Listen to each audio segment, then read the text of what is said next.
a male royal, divorce was not, and marrying a divorcee was seen as the ultimate sin.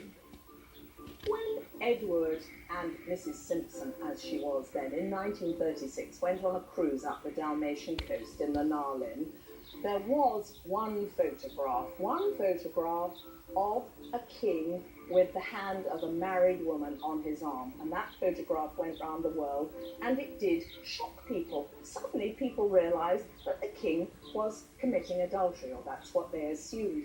The British press didn't like anything about it.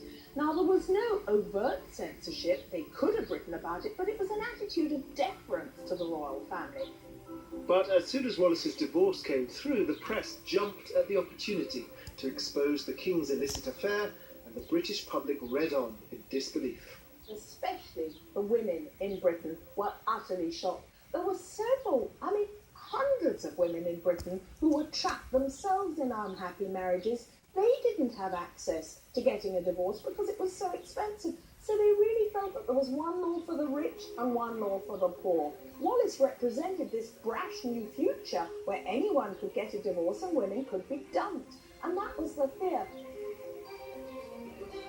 The King or Queen of England, Great Britain, is also the head of the Church of England.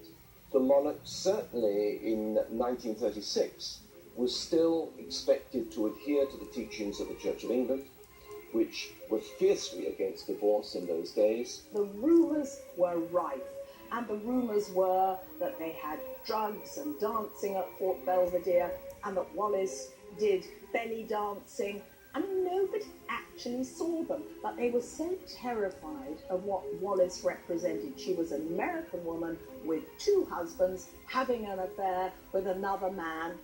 However, Edward was absolutely determined to marry Mrs. Simpson, no matter what the consequences. He had to choose, and in what some people consider to be the most romantic royal gesture of all time, he decided that he loved Mrs. Simpson so much that, as he said in his abdication speech, he was unable to carry on in his duties as king without the woman he loved at his side, and so he chose to abdicate the throne. December the 10th, 1936, one of the most momentous days in the history of England.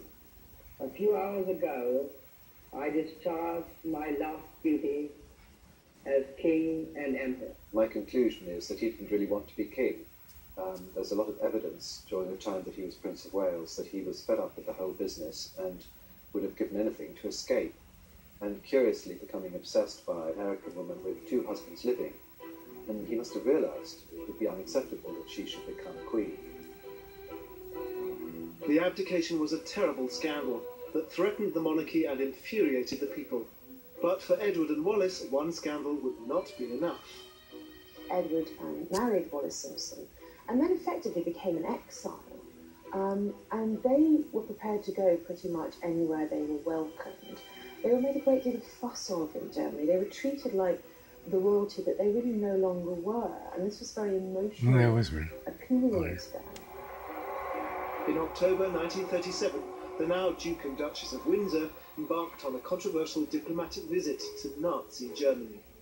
And that's why you have this There we have terrible photograph of Wallis There we go curtsying, again. shaking Hitler's hand, It's smiling, always loving happening over and everyone. over and It over. was a photograph she Just like saved Gregorian from Chant the with those passport. waves upon wavelets.